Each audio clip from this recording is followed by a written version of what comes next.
Hai, konnichiwa minasan. Selamat datang di Korisugakko Indonesia. Jadi di video kali ini kita akan melanjutkan materi yang sebelumnya, yaitu huruf katakana. Dalam video ini kita akan lanjut dengan huruf kanji. Nah, mungkin kalian pernah dengar kanji itu apa? Jadi ini adalah huruf Jepang yang paling sering digunakan oleh orang Jepang. Tapi apa sih fungsi dari huruf kanji itu sendiri? Huruf kanji ini berfungsi untuk menuliskan kosakata bahasa Jepang asli, guys. Ya, sama seperti hiragana.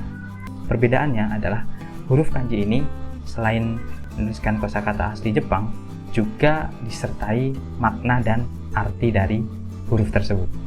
Jadi setiap kanji itu ada artinya, guys. Setiap huruf kanji itu ada makna sama artinya. Kenapa harus ada kanji? Kenapa harus ada hiragana? Nah, mungkin ini jadi pertanyaan ya, guys. Karena huruf kanji ini mempunyai arti dan makna. Jadi gini, guys, di Jepang itu, di bahasa Jepang itu ada kosakata yang sama tapi beda arti. Misalnya hana itu artinya hidung. Kemudian ada lagi hana yang artinya bunga. Nah, jadi fungsi dari kanji ini untuk membedakan mana hana yang bunga, mana hana yang hidung. Jadi sesimpel itu, guys.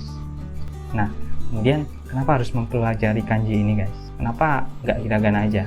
Toh dengan huruf hiragana ini juga cukup. Nah, jangan salah, guys. Jadi sekitar 80% ke atas huruf yang dipakai di Jepang itu huruf kanji ini, guys.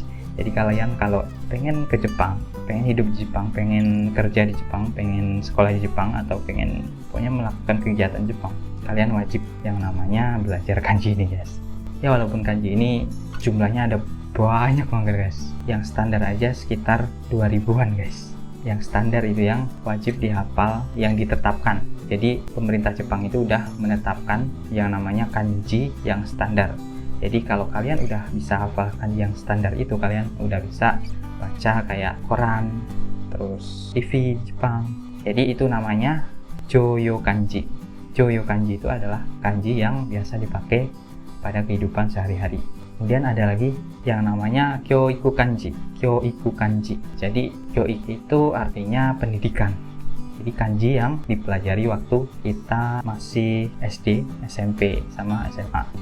Jadi kanji ini dipelajari orang Jepang mulai dari kelas 1 SD, guys. Nah, kelas 1 SD itu sebagai contoh aja, guys. Kelas 1 SD, anak kelas 1 SD itu harus hafal 80 kanji. Jadi kalau kalian pengen belajar bahasa Jepang, kalian harus hafalin kanji. Kalau nggak bisa hafal, kalian kalah sama anak kecil, anak SD kelas 1, orang Jepang tapi. Nah, jadi kalau kalian niat belajar bahasa Jepang, pokoknya kalian harus mulai belajar kanji. Karena kanji itu ada banyak sekali, guys. Jadi nggak bakal habis-habis. Pokoknya tingkat kesulitannya itu beda jauh sama hiragana sama katakana. Jadi kalian kalau udah hafal katakana sama hiragana, kalian jangan bangga dulu, guys. Karena masih banyak rintangan dan halangan. Dan makanya kalian tetap semangat dalam belajar bahasa Jepang. Karena ya kalau kalian sudah menemukan asiknya belajar bahasa Jepang itu, walaupun terasa sulit seperti kanji ini, kalian bisa menganggap ini sebagai tantangan, bukan rintangan. Oke? Nah, mungkin itu saja materi tentang huruf kanji ini, guys. Jangan lupa untuk selalu belajar, selalu semangat dalam belajar bahasa Jepang. Oke? Ya, mungkin cukup itu. Terima kasih telah nonton video ini sampai selesai. Cukup dari saya. Arigatou gozaimashita.